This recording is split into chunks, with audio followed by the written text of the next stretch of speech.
Good afternoon and welcome to BCP Council's Facebook Live session today. My name's Drew Mellor and I'm the leader of BCP Council. Really glad to join you. Just so everybody knows, we have these sessions every 2 weeks where you're free to put any message you like in the chat bar in terms of any questions, and we'll try and answer them directly now. Or we will respond to them, in the chat bar. So thanks very much. Today is a session. We're trying to run some theme sessions as well. So where we're looking at particular topics and bringing other people in than just myself to answer them. And today we're running a session on the seafront strategy, what we're effectively doing there and what our ambitions are. So I'm going to bring in Councillor Mohan Iyengar. And Andrew Emery, who heads up our seafront team effectively, to talk about that later. Before I do that, before we go into that, just a very brief introduction, as I always do, in terms of where we are in the latest COVID figures. We're seeing really high transmission rates. So our rates effectively are 564 per 100,000, and it was significantly lower than that. Had been up to 900 at the peak. Really strong transmission in 15 to 19 and 20 to 24 year olds, where it's around about 1,500 per 100,000 in those age groups. So what that's effectively telling us is the vaccination's massively working. So the more vaccinated groups of people are significantly less represented in those figures. The really good news, two bits of really good news. One is the case rates across the country have been declining over the last 7 days. So we've had a significant decline, which is great. I think summer's really helpful for that, apparently, and also the age of groups of vaccinations are really kicking in. Another sort of positive bit of news is we did have up to 600 people in our hospitals with COVID. Now it's only in the low 30s. So we are seeing that figure rise, but the link between the high transmission rates and the hospital rates, it does appear to be materially broken. So we're positive about we're moving in the right direction, I hope. Okay, thanks for the time to do that introduction. What we're going to do now is I run a quick video on the seafront strategy consultation, and then I'll introduce our colleagues. So look forward to that video now.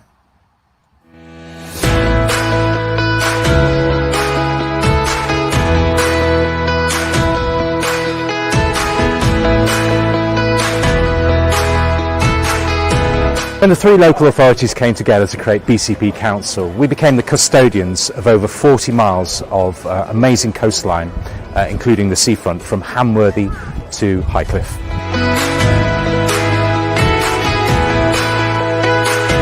The seafront development strategy will cover Bournemouth, Christchurch and Poole, and it sets out our vision for our leisure offer over the next 20 years. The purpose of the strategy will be to prioritise investment, to protect our natural environments and the identity of our local beaches, but also to understand where we can tastefully develop for the future.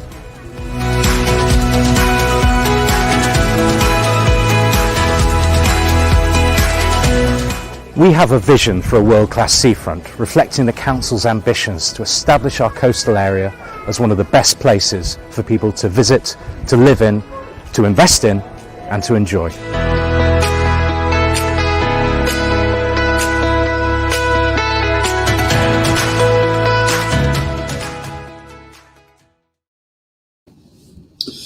Okay, thank you. Thanks for that video. So now let me introduce Mohan Iyengar, who's the portfolio holder responsible for the seafront and tourism, and Andrew Emery, who is our destination development lead around the seafront. Guys, please can you introduce yourself and the consultation?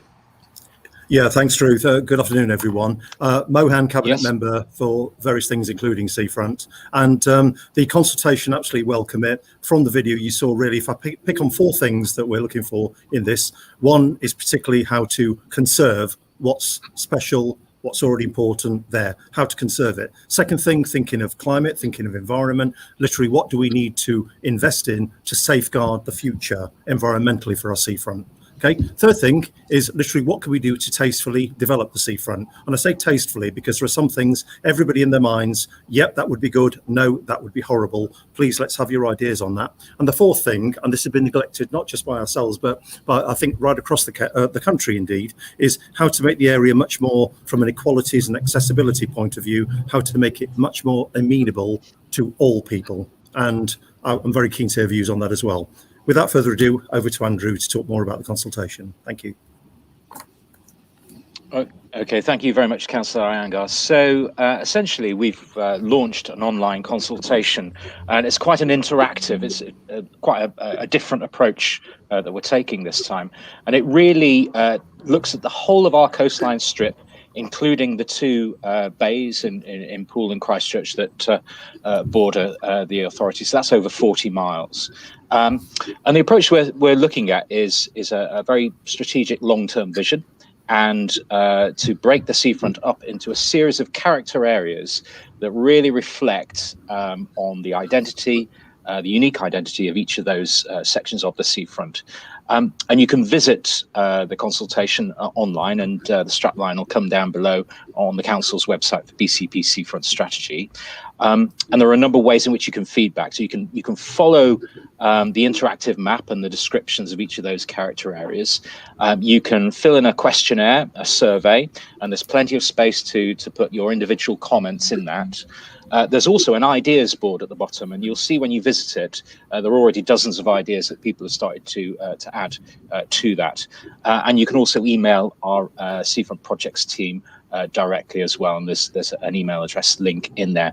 We've had over 200 responses so far. We launched the consultation last week, and it's open until the 26th of September. And I will also be doing some live roadshow events in September at various points on the seafront, and we'll let you know more about the times and details of those further down the line. So really open to asking some questions, really, if people would like to come forward. Brilliant. Thank you very much, both. So just to be clear, please answer normal questions as well about anything to do with BCP Council, and the guys will be really keen to look at any questions in relation to the actual seafront strategy. So we're getting questions now in from Facebook, LinkedIn, YouTube, etc. So we won't be able to chronologically answer every question, but we'll get an answer where we can. First question about there's a lot of questions about sewage, effectively. So particularly one from Jonathan Langdon, Jackie Dempsey, etc. So what I can say in relation to this is, so I've personally been in a meeting this week with with Dorset Council and Wessex Water, talking about what the 10-year strategy is in relation to sewage. We know we have a problem with nitrates. So in waters, it's not a problem just to us. It's across the south particularly. So we need to come up with a strategy to address it. We need to build more housing because we need more affordable homes. So we're going to have to sort the problem out with our partners. So by all means, if anybody, if it's specifically Mohan or Andrew, anything on sewage, please come in. But other than that, we are actively working on it. We're making a long-term plan, and we're really sure, because of the development that we need, sorting it out has to be an absolute priority. It's not unique to us, but it is something we need to address with our partners like Wessex Water. Okay, fine. Elaine Blanchard's asked a question about why not provide overnight parking for self-contained motor caravans. Well, I think that is a sort of a seafront strategy. It's wider than that, because it's not just on the seafront. We could do that. I think we're absolutely open to looking at how we can improve our amenities, our offer, effectively across the conurbation, not just the seafront. And Elaine, I think that's to be blunt as well, it's a really booming trade, isn't it? It's a really booming industry, and as a world-class city region, we want to bring in all sorts of tourists and value into the area. I don't know, Mohan, if you've got any thoughts on that. Yeah, In fact, I spotted that. I think, Elaine, you were fast off the mark with your question there. Can we sort of create an offering there and sort of encourage it in a controlled way? Yes, we can. And this has already come up. And rather than sort of jump to an action right now, let's get all the feedback into the consultation on this one, because there is, we all read the newspapers and so on, and we all watch these trends. There is a growing sort of market for people coming, tastefully in the right way, coming in mobile homes and so on. And rather than having them scattered and frankly, sometimes in places that we don't want them to park, is how to have designated places which are A, away from residential, and B, where they've got the facilities to have a proper time, and there's an economic model around that as well. So thank you, Elaine, for that suggestion. Yes. I'll pick another one, Drew, from ELRE Sports Team right at the beginning. But I'm going to ask you to put a supplementary question in here, or a clarification, if you would. You said, what do we think of the tourist? And rather than me go on for about 10 minutes on that one, I wonder if you could just type in a supplementary, give me a fix on that, because otherwise I could give you a long answer on that one, other than our most important tourists are our residents, first of all. And the second thing is, in a sense, we do need people to come and visit, because that's the part of the country that we are. But I'm very happy to answer a more detailed question on that. Thank you. Okay, yeah, thank you. So we've got a question from A. Chapman now about the situation with rapid charges in the area. As part of our good question, as part of our big plan, one of the 5 elements of that is infrastructure. So we're looking at how we can materially step up our infrastructure. I can't give a date of it. I'm not aware of a date of it, but we are bringing forward a piece of work, in the next 6 months through our cabinet cycle on that. So just to say that we are on it, we're doing something. We need to, work with partners to make sure we've got making a real statement around charges. And but thanks for your question. Michael Ellison has asked for a question about the Moordown recreation ground. So Michael, thanks for the feedback. I'll personally look into it and see whether there's anything specific there. What we are doing more generally is two things. We've got a green space strategy that's coming forward, and what we're trying to do is both protect and enhance our current green spaces, but also plant a lot more, and through our urban regeneration company, they're trying to lead some thinking around urban greening in general. So there's a real investment in around green spaces coming up. So I was in Poole Park this week, looking absolutely fantastic. Never seen it looking better. So I think we are getting towards investing more in our areas, and we're absolutely committed to cleaner, greener, safer, effectively. So we're not there yet. We're a million miles away from being there, but we are trying to clean the place up so we can be more have more pride in it.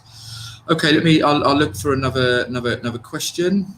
While you're there, Drew, I can pick up on a couple of bits. Yeah. I think Mark Hannington, you mentioned scooters. This has got a broader applicability. Scooters, for instance, on bikes, and there's other things such as the way some people behave with their dogs on the seafront as well. Some people, and also on the water. I was talking to Solent last week about jet skis. That's in the media at the moment, particularly hydrofoiling and various other things. We've got first of all on the jet skis. Actually, let me pick up on the point about the scooters first. I'm sorry. Is that on the scooters, first of all, obviously the barrels are the only legal ones. Anything else is illegal. Secondly, to actually sort of prosecute on that is a police matter. Now, I'm not throwing this over to the police, because what we can do, and we have been doing, is challenging e-scooters. Now, I'm reading people on the call. We're not doing it enough. We're not intercepting fast enough. All right, I'll take that, okay? Because the number of e-scooters is growing. But what we can do at the moment is we can intercept and warn people, but it is currently in legislation a police matter to actually do the prosecution. What we're trying to do, though, is actually change that in a way so that actually that we have got more powers to actually control this rather more. So this is an ongoing something that I think we can't nail right down, but we are fully seized by it. There is a problem here, definitely. Yeah, and Mohan and I were in a conversation with the Police and Crime Commissioner. I believe this week, wasn't it on Wednesday, when we actually talked about e-scooters as well. And one of the things we realised that we can do more of is the communications part. I'd be really clear that, and I think the police had a really good couple of days of action, didn't they, where they were saying we're stopping people and saying if it isn't a barrel scooter, it's illegal to use it at the moment. Legislation, the part of the trials is so that they can work out how it works and then bring legislation going forward. So it might make private scooters legal on public land, but it's not at the moment. And we've got a responsibility to be saying as a council, actually, to remind people, the only legal use of e-scooters at the moment on public land is a barrel scheme. So yeah, thank you. I've got a question from Dan Ranson around spending money on pavements to furnish a university up at Lansdowne. When are we going to do something about the town centres, pavements, pedestrianised areas effectively? Dan, yeah, thanks for the feedback. I got a slightly different view. I don't think it should be a binary choice, effectively, of we invest in one area, but what do we do? I think the fact that we and also the local economic partnership, it's not just us, it's the local economic partnership, which is government funded, have been investing in lands. I think that's a great thing, because it's about part of what we now need to do is massively extend that and work out how we can do that public realm improvements across the conurbation. So we're doing a project at the moment in the town centres, where we're actually the pilot starting in Poole. I think it's live now, where we're assessing all of this, the street furniture, the public realm, and we, where we need to improve it, replace it effectively.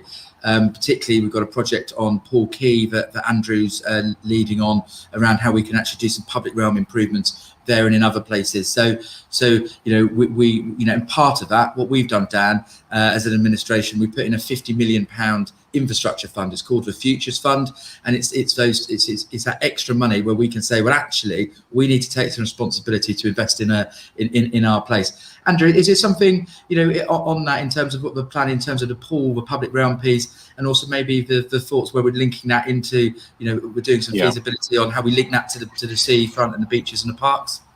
That's right, and essentially it's about how can we make these spaces like Poole Quay a much more attractive space for cafe culture, for cultural activity, and for visitors and residents as well. How can we activate those spaces? And actually joining up that thinking across the whole coastal strip as well. So we're undertaking some feasibility work at the moment to see how we can get effective investment in that. And we've seen that in the past, where we've invested in areas of our public realm, particularly, let's say, peer approach, and that's actually encouraged visitors to dwell in that space. You've got water play, you've got lighting and things like that. And so there's some real opportunities which we'll be bringing forward in the coming months. Great, thank you. Getting an absolute stack of questions in, so we'll. I can pick up another one, Drew. Just I think just an early one. Barb's Roth. I think there's a theme, Barb's, on swimming, and of course, sadly, very topical, of course. I absolutely agree with you on this one. There's something around, it's funny, in other places I get, why do you need swimming pools in leisure centres down your end? People can swim in the sea, can't they? And the answer obviously back is, well, no, you don't learn to swim in the sea. You learn to swim somewhere else that's safe. And then if you wish, you can go and swim in the sea. And we've got a pretty choppy set of waters out there, particularly on the east side, and of course, sadly, over on the Rockley side as well. I absolutely agree with you on the swimming side. I've been pushed for stronger signage on Rockley. Now you might say, well, okay, after the event, but obviously there is a purpose there to prevent any further occurrences, because that's a particularly dangerous set of water just next to the beach there. But also this the thing about we have our lifeguards there. We've got about 16 stations out there. We've got the exclusion zone with the buoys, the yellow buoys out there as well. We've got the patrols and so on, and we've got the signage. But on the other hand, I think I'd agree that there's actually still more we can do with the numbers of people that we've got.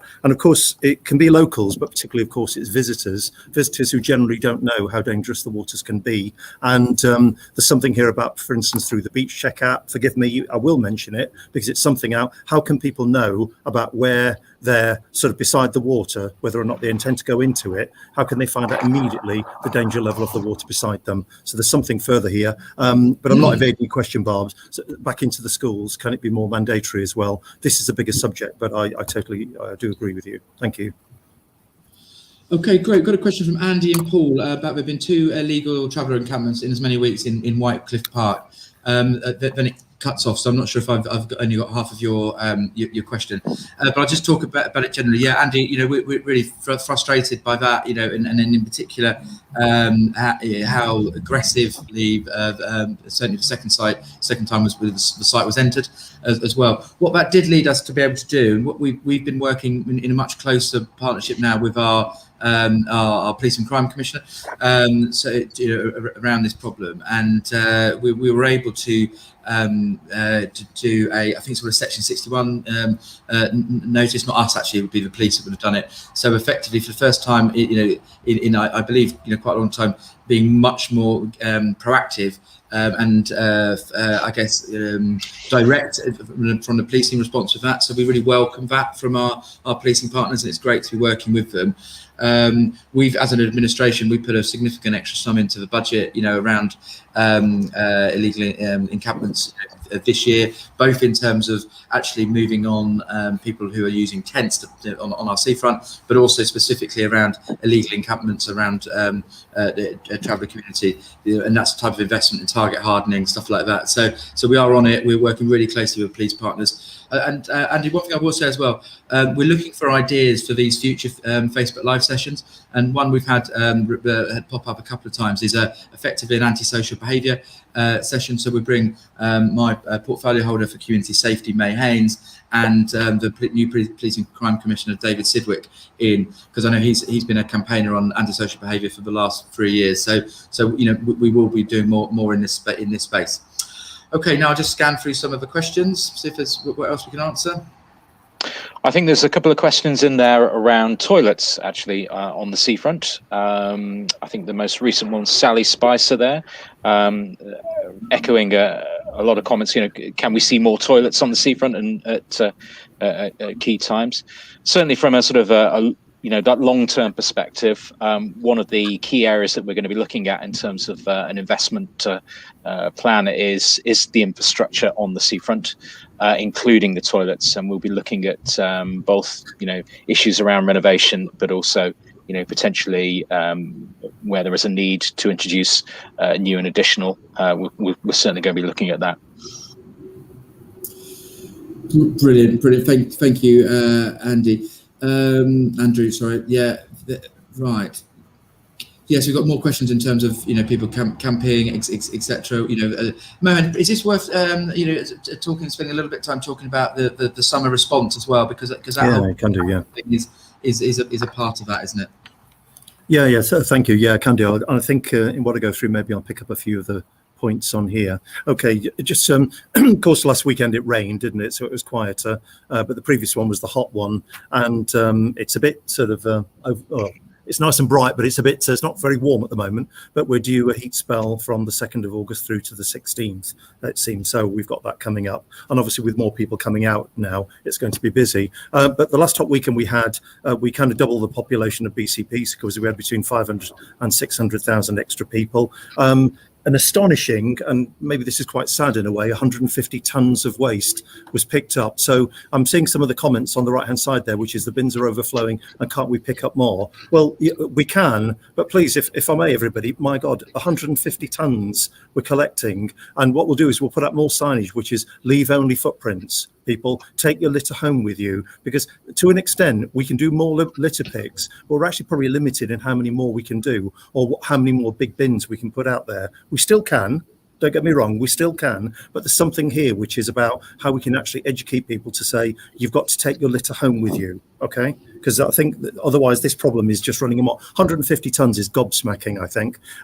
We had a small amount of ASB on the beach, which was handled very successfully by the police and our patrols. The car parks were rammed right from the start, but we are taking action. For those of you who know, Richmond Gardens Car Park, Avenue Road, they're not so well known, and Beach Road Car Park as well. So we're trying to see if we can signpost more sort of, more helpfully for drivers as they come in. And the Undercliff Road Car Park, maybe you noticed it wasn't open early. It will be open from 7 a.m. going forward. The Sandbanks Road closure, that was all right. Selectively, that'll be used again, and not just Sandbanks, but in other places as well. The towing, we towed 15 and attempted 6 more, but the drivers scarpered back in time, so it would have been 21. On the parking tickets, again, a couple of comments on this one. The cap, as people probably know now from these live stream calls, is nationally set. We are lobbying for it to be increased so that it's more of a deterrent for motorists. But at the moment, that's what we've got. And we issued 1,300 parking tickets, which is far and away the record that we've ever issued. And we've got more parking wardens, or CEOs they're now called, community enforcement officers or civil enforcement officers, to do that. The park and ride was 7 25% used, and last Friday we opened the one literally from the building I'm in now, Pool Civic, going out to sandbanks, and fires and overnighting. There was some fires quickly intervened, and overnighting, I do recognise that that's a continued problem, not just tents on the beach where a lot of people had to be woken up and told to move on, but also parking vehicles as well, and big camper vans parking and overnighting in the place they shouldn't be. Do absolutely recognise bad parking continues to be a big problem, and what we're trying to do for this next bout of hot weather is intervene sooner with the traffic alerts as people come from 20 miles away, 30 miles away, to direct them into the right place as we can. But as everybody knows, I'm expecting the scepticism in the panels column here. We'll do what we can with that one, but obviously there's an element of people will do what they do. Thank you. Yeah, thank you, Mohan, and an amazing effort from the team. We massively record weekend, and stood up really well in a lot of areas. So that's great. Andrew we'll be talking a bit later about maybe not today, but around how we can then improve the seafront further, around possibility of subterranean bins, so bins dug into the seafront. So because it's we are putting a significant amount more bins on the seafront. Does it to distract a bit visually, but so we're looking and interested in other solutions about that. Okay, cool. So got a couple of extra questions I'll go through now. Teresa Stevens has asked a question about why is the town so badly neglected. He referenced Bournemouth later, so I presume you're meaning Bournemouth. So Teresa, I actually really appreciate the question and the comment. Effectively, we've got a stated aim of pride, around bring pride back into our town centres. So a couple of things we're doing. One is around the infrastructure stuff I talked about earlier on, like the public realm, replacement of street furniture effectively. So we've got a £50 million fund which we'll be deploying over the next couple of years to improve that type of stuff. So we can improve the place. The other bit is around the sort of the cleaning and keeping up of it, etc. So there's a paper coming in. So we agree with you bluntly. So in lots of areas. So what we've done, we've put some extra money into street cleaning already. It's obviously not going far enough. So what we're doing is in September, we're bringing forward a big paper around how we're going to resource the environment team to do a significant amount more cleaning and upkeep work.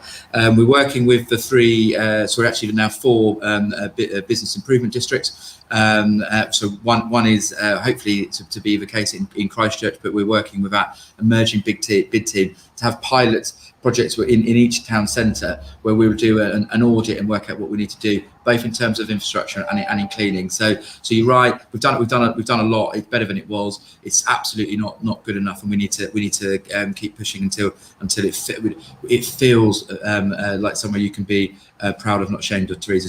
So we're on it, we'll hopefully get there a bit more materially by next year with the extra resource going in September.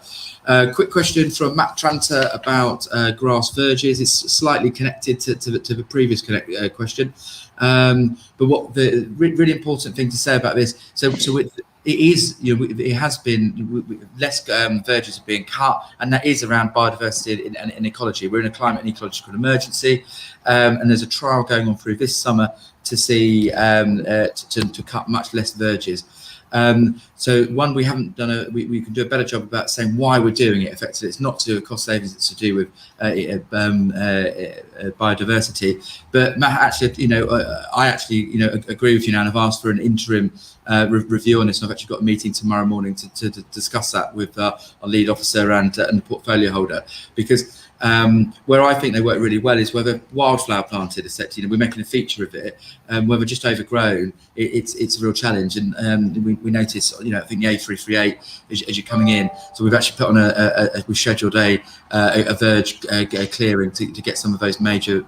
So we're not going to wait till the end of the trial in September. We're going to do something about some of it now, but we've got to be positive and say, look, it is a trial about ecology and biodiversity. So let's it's not throwing the baby out with the bathwater, but we've got to get the balance right, and we haven't immediately. So we're doing more work on that now. Okay, fine. So I'll dig through some other questions. So if anybody's got anything, please go. Just while I hear Sheena Ogilvie, I mean, thanks for you put various things on leave any footprints and littering and so on. I think something that's probably quite well known to people about fines, and this is in councils all around the country, not just coastal towns as well. Fines for littering, and why don't we issue fines for littering and so on. The legislation, as Sheen, you may well know, and others may well know, is you've got to prove actually that the person actually willfully dropped the litter and it wasn't dropped by accident. And secondly, you've got to actually see them walking away from the litter as if they intended to leave it, and not just like it fell out of their pocket and by mistake they walked away from it. And that's what will come up when we try to prosecute. This is what will try to come up if any council tries to prosecute. So actually, even though in a sense around the country, wherever you ask, wherever you look, people issue fines, actually if you look at the number of prosecutions that have actually happened for littering and so on, it's remarkably low, because it's an incredibly hard thing and frankly a waste of time for council officers to get involved in. It's not the right solution. And you may say then, okay, why the hell was the law created in the first place if it's so difficult to administer? That would be a good question. That's been my question too. We need another angle on this that is much more effective on the individual, better use of people's time. And this is why I think, even though people may sort of mock a little bit on this, is actually things around the education, also the signage and so on, and frankly, bins and more collections around all of this. That's the way we can deal with the problem more effectively. And maybe in some future, some better legislation will come in around this. So you can see how I feel about this one. I'd love to see it solved. Yeah, absolutely. Thanks, Mohan. Question from Elizabeth Ramsey around Littledown Paddling Pool. Elizabeth, I don't have the specific information about Littledown. We can get it for you and put it back on the comment here. Just as a general thing about our paddling pools, so these have been mothballed for quite a long time. We're in the process of opening them up. We've had some issues with some of the where they have been, quite effectively, so they're taking slightly long to open up, but they are all, in the process of opening up. Really pleased, particularly one of the investment that's been made in the Hamworthy one, and we're expecting that potentially to be open this weekend. Some really good campaigning there by the local ward councillors to get the funds raised for it. So they're all in the process of being cleaned. If there's an issue generally to do with pipes, as and when these things are opened back up again, need to be treated through and cleaned again. But we're doing that, and they're opening up, and we'll try and get you a specific answer about Littledown. So thank you. We talked about toilets. Patricia Good saying tourists need toilets, so do locals. Absolutely, we're talking about toilets on the seafront, but we're also I literally at 12 o'clock today I was on Pool Quay and the around area looking at where we could place additional toilet facilities. So we are going to come up with a strategy. One that does one thing now, which is immediately deploy the capital money for new toilet blocks that we've got in already. So there's £500,000 of money in toilet blocks. Some of that's spent, a lot of it isn't. So we're putting in pressure and putting resourcing into that being done now. But we're also coming up with a longer term strategy around better toilet provision across BCP. A world-class city region has world-class facilities, and that absolutely includes toilets for locals. Okay, so just 1 second, Mo. So effectively, we've got we're extending these sessions out from 1:30 now, so for longer than half an hour. But we've got an opportunity to talk particularly about the seafront strategy. So come to Andrew in a second to say effectively anything else you want to say, any particular types of questions you would like. So Andrew, I'll come to you now, and then bring Mohan back in. Andrew. Yeah, sure. Absolutely. I mean, really keen to get people to think about, long term, what are the key issues and challenges that we face. Obviously, our tourism is an important part of our economy. We generates about £1 billion for the local economy, supports a lot of local jobs, but it's also, for residents, it's our prime public space as well. So a lot of comments here about, a lot of focus on the seafront and the rest of the town, but actually, the seafront is an integral part of the conurbation's offer, and it's important that what we do, reflects as we develop the seafront, or indeed in parts of the seafront we might want to return bits of it back to nature. It's not all about physical development, but it's important that reflects what visitors and residents want, the 10, 20 years going forwards. So any other questions on that? I'm more than happy to pick up responses on. Great. Okay. So Mohan, was there anything you wanted to come back in on? So if I haven't stopped the train? Actually, there was just the one that just seems to be coming back, this one about the jet skis, and I'm very, very happy to talk about it, but it is a difficult one, and again, I'll try and be brief on this one, is that, pointedly, understandably, what are you going to do, BCP Council, about the jet skis? Now, it's not a simple answer. We're not in control of it, okay? What we are doing about it is, the first thing is exclude the buoys, and depending on which part of the beach you're on, they're sort of either 150 or they're sort of up to 300 meters out, depending on the shoreline. And when I say exclusion zone, that's kind of in inverted commas, because it's where swimmers have priority and motorized craft coming in 6 knots maximum. Okay. Now, I'll come to a minute the enforcement, right? The second thing is about the education around it. Okay, now we've pumped out a certain amount, and it could be increased, about literally what is responsible behaviour, not just in Poole Harbour, but along the seafront from Hamworthy right through to Highcliffe. There's a lot more to go, and this is part of a national theme where the RNLI are very closely involved, of course. Third thing is on the enforcement side. The Dorset Police have got a marine section, they've got a boat, we've got a boat, BCP Council, and so have the RNLI as well, going up and down. Can we have more boats? Well, yes. I mean, they're costly, but could we have more? Yes, we can. All right. But what those boats can do is they can intervene and they can warn. Currently, they can't prosecute.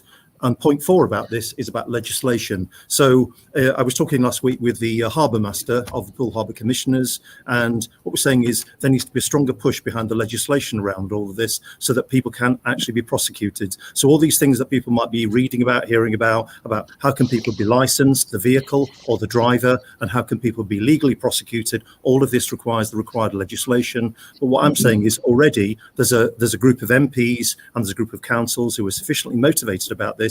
And it was in the Times newspaper yesterday and various others that actually there's really a kick in Parliament to actually get this accelerated, and we're right behind that. So there's a few things going on, but I know we're not in a satisfactory place right now. Thank you. Sorry, Drew, long answer, but... Yeah, no, great. Thanks, Mohan. Quick question from Nick Haynes. What are plans for redevelopment Westover Road and Central Bournemouth? Nick, I've talked a few times about, £50 million futures fund to do some work there across the conurbation. So absolutely, we're going to try and do that. One thing I'll just flag up is we've now set up effectively an urban regeneration company where we're trying to bring some of the best talent nationally around in terms of place shaping and improving places. So we've just appointed the somebody to lead that, who has a track record of being one of the commissioners on the government's Building Better, Building Beautiful commission. So she's nationally leading in terms of the work she's doing there. So and really is going to add some real resource and capacity and capability across that team to do talking about redevelopment more generally. What we'll also be doing, Nick, is having one of these theme sessions where I'll actually bring Councillor Philip Broadhead, who's a portfolio holder responsible for that, and then the new lead of that urban regeneration company to one of these sessions. We're expecting that one to be in September, but we'll have a general place shaping type meeting, so we'll have more on that. Quick couple of questions on e-scooters. I know we touched it, but it's coming back again. So Barb's Ross, saying not allowed to your own scooters, but can rent one. And then, effectively, why are people allowed to sell them? And then somebody else has said about, they need to be legal because they're part of a congestion solution.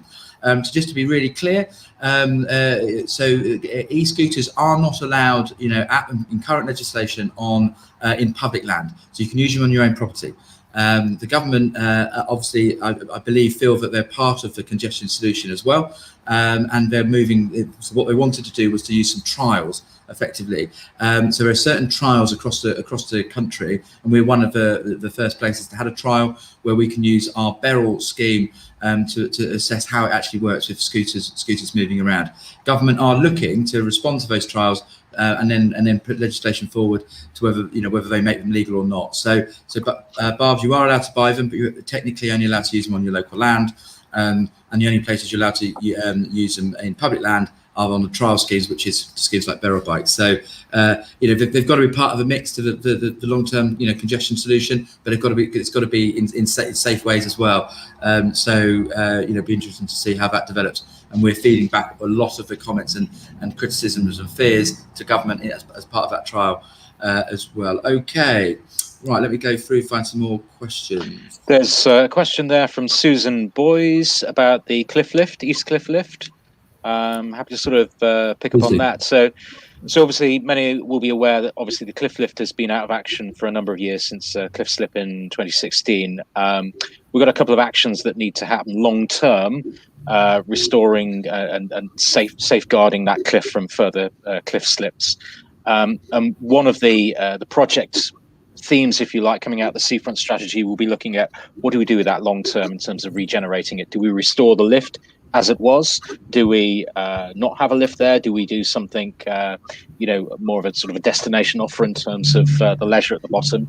But as a key part in Susan's question there about improving access, and access is a critical theme for the seafront. We've got to do more to make our beaches more accessible for all. And we'll be looking very carefully within the strategy at where the best opportunities are in terms of the landscape to improve that access. So yeah, absolutely key theme there. Great, thank you. A question from Simon Grimstone. Don't have an answer, but we'll look into it effectively. So you're saying why the West Hill Residents Association bins are overflowing? It absolutely is not acceptable. So we will. I'll personally look into that and try and come back to you on that, Simon, or one of the team will. Thank you.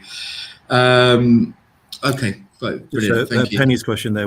Penny Paul? What's the money from the parking fees paid on? Actually, I can't answer that in detail, Penny, and it's one for our colleague Mike Green. I know obviously it's ring fenced within transportation though, but let's pick that one up and let's get you a more of an answer on that one, please. If the team can record that, and Penny, if you could provide your details to our team, thank you.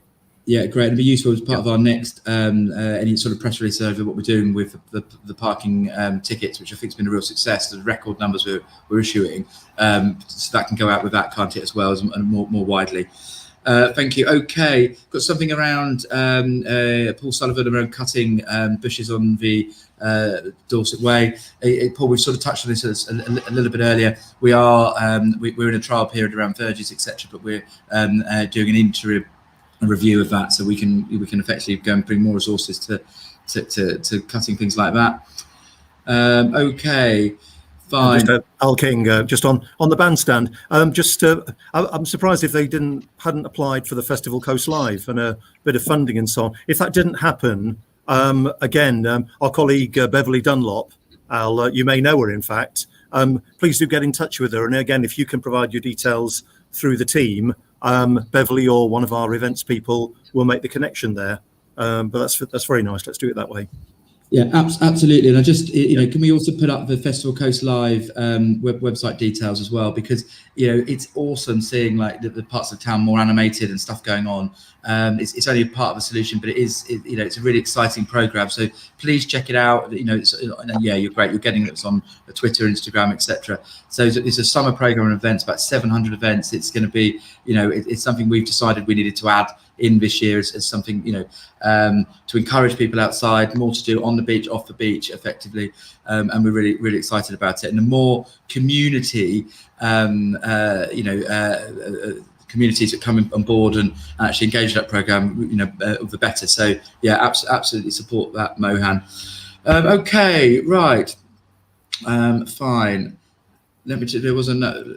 I'm just trying to find another question we can answer. We're getting pretty much towards the end of the time now. We have extended it, still got a lot of questions, so we'll try and get back to them. While I'm trying to find another question, anybody, Mohan or Andrew, any sort of final comments? I think. Well, Councillor Mohan's looking for a question. I'd just reiterate, please do, fill in the survey on the seafront strategy. Have a look at the detail. There's a lot in there, and we really do want to hear your thoughts on this. And we'll look forward to publishing all the consultation results at the end of the consultation in September, and then bring the strategy forward for adoption by the council towards Christmas. Thanks. Which is great. I'm going to do a quick question on sorry, Mike. Yeah, you go, man, and I'll come in. Yeah, it's actually just a couple of I've found. Just Susan Giles, no cycling signage. Look, mea culpa, it's on my list to do, and I'll try and keep this one forward. It was kind of reported from the ward councillors there as well. I'll give that another shove forward. So Susan Giles, thank you for that. Yeah, brilliant. We've got a question. Just last question I'll do is from David King. How about barbecues on Christchurch beaches? So David, you're probably referencing the fact that we've just installed a number of barbecues on the seafront. Mohan, do you want to talk about that initially, and then I'll talk about, maybe touch on it more generally. So in terms of what we're doing with the project we're actually doing, where we've got them, and then what we could potentially do going forward. Okay, actually, to deal with your question first is that why none in Christchurch? Well, we've only just started. First thing, and second thing is actually from talking initially to the ward councillors, there was a little bit of hesitancy, but we'll go back to that, because obviously if they wanted later rather than sooner, then we'll accommodate that. But at the moment, 6 units trial. The first 2 are in Branksome Chine Friday. They're due to come on, and then the other 2 initial sites, Bournemouth East and Fisherman's Walk. So 6 units going to be trial there, and the one on Bournemouth East just needs a meter fitting, so that might be another week and a bit for it. But in total, 29 we've got, which will sort of, let's see how we go, and then sort of fill in between the gaps and see where the demand is and so on and so forth. And from 10 a.m. to 10 p.m, so they will be timed centrally, so people can't switch them on outside their time. But just to talk about the benefits of this, I know again it's newsworthy, some people think this is provocative and so on. This is one way where we did not want to, at least for now, at least for the time being, want to ban disposable barbecues. Everyone, of course, will have their view on disposable barbecues. We did not want to ban them for a variety of reasons. What we're doing here is offering an alternative to people. To the extent that these fixed barbecues are used, will reduce water pollution, things being dumped in the sea, will reduce fires on the beaches, will reduce injuries on the beaches, and will reduce the amount of sort of hot stuff put in the bins or beside the bins as well. So we hope they're used, and we'll monitor it, of course, as we go along.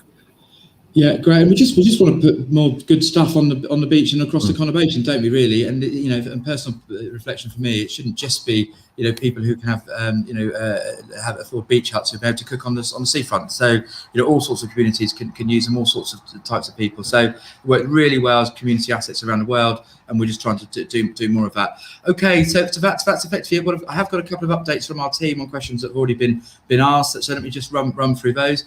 So car parking, all revenue raised from PCNs is used for road safety improvements and traffic management. We might be able to tell you some of the specific stuff we're doing about that later, but that's really helpful. And got an update on Little Down Pool. Effectively, cleaning has begun on site. Water quality checks need to be done along with the pump mechanism checks once it's been filled with water. So the team very much are on that, and it is opening soon. You'll be able to see that work's actually happening. Mohan, Andrew, thanks massively for your time and today and your responses. Everybody, thank you really for your questions. We're going to try and get back through to the ones that we haven't been able to answer. And do please carry on putting in suggestions out what other types of meetings, themed meetings like this you'd like us to have. We've got one around antisocial behaviour with hopefully the Police and Crime Commissioner. We've got one around sort of town centre, urban regeneration effectively, but any other ideas be really welcome. So guys, unless there's anything you want to add, I'll just say thanks everybody, and look forward to seeing you again in 2 weeks' time. Cheers. Okay, thank you all. Thank you. Thank you. Thanks very much.